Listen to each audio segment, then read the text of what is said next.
Hi ಎಲ್ಲರಿಗೂ ನಮಸ್ಕಾರ. ಇವತ್ತು ನಾನು ಶಿವ ಟೆಂಪಲ್ಗೆ ಬಂದಿದ್ದೆ. ಈ ಟೆಂಪಲ್ ಓಲ್ಡ್ ಏರ್ಪೋರ್ಟ್ ರೋಡಲ್ಲಿತ್ತು. ಎಂಟ್ರೆನ್ಸಲ್ಲಿ ಸ್ಪೆಷಲ್ ದರ್ಶನ ಅಂತ ಒಂದು ಟಿಕೆಟ್ ಕೊಡ್ತಾರೆ. ಅದಕ್ಕೆ $250 ಪೇ ಮಾಡ್ಕ. ಸ್ಟಾರ್ಟಿಂಗ್ ರುದ್ರಾಕ್ಷಿ ಕೊಡ್ತಾರೆ. ಆ ರುದ್ರಾಕ್ಷಿನ ಶಿವನ ಹೆಸರು ಹೇಳ್ಕೊಂಡು ಒಂದೊಂದಕ್ಕೆ ಹಾಕಿ ಪ್ರದಕ್ಷಿಣೆ ಮಾಡಿ ಬಾರ್ಕ. ಆಮೇಲೆ ಮೇಲೆ ಹತ್ಕೊಂಡು ಹೋಗಿ ಗಣಪತಿಗೊಂದು ಆಯ್ಕೆ ಮಾಡಿ ಕೈ ಮುಗಿದು ಈ ಕಡೆ ಬಂದಾಗ ಈಶ್ವರಂದು ವಿಗ್ರಹ ಸಖತ್ತಾಗಿ ಕಾಣಿಸ್ತಿತ್ತು ಮಾತ್ರ. ಈ ವಿಗ್ರಹ 65 ಫೀಟ್ ಇತ್ತು. ಆಮೇಲೆ ಶಿವನ ಗುಹೆ ಒಳಗಡೆ ಹೋಯ್ತು.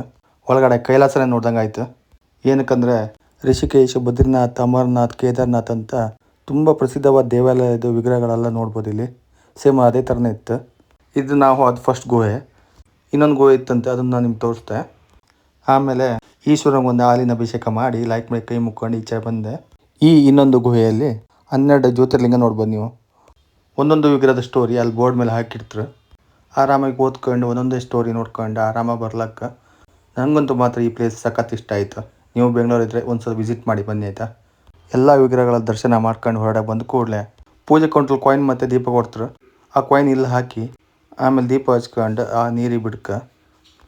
ಇದೆಲ್ಲ ಮುಗಿಸ್ಕೊಂಡು ನಾವು ಈ ಕಡೆ ಬಂದರೂ ಕೂಡಲೇ ಈಶ್ವರ ದೇವರಿಗೆ ಒಂದು ಅರ್ಚನೆ ಮಾಡಿಸಿ ಈ ಕಡೆ ಬಂದು ಈ ಕಡೆ ಪೇಪರ್ ಮತ್ತು ಊದ್ಬತ್ತಿ ಎಲ್ಲ ಕೊಡ್ತಾರೆ. ಆ ಪೇಪರಲ್ಲಿ ನಿಮ್ಮ ಇಷ್ಟ ಆಡ್ತದಲ್ಲ ಬರ್ದು ಇದಕ್ಕೆ ಹಾಕಿದ್ರೆ ಆಗತ್ತಂತ ನಂಬಿಕೆ ಇತ್ತು. ನಾವು ಸ್ವಲ್ಪ ಆ ಕಡೆ ಈ ಕಡೆ ತಿರುಗಾಡಿ ಮತ್ತು ಮನೆ ಕಡೆ ಹೊರಡ್ತು. ಮತ್ತು ಯಾರು ಫಾಲೋ ಮಾಡಿ ಲೈಕ್ ಮಾಡಿ ಶೇರ್ ಮಾಡಿ ಅಕ್ಕ. ಬಾಯ್.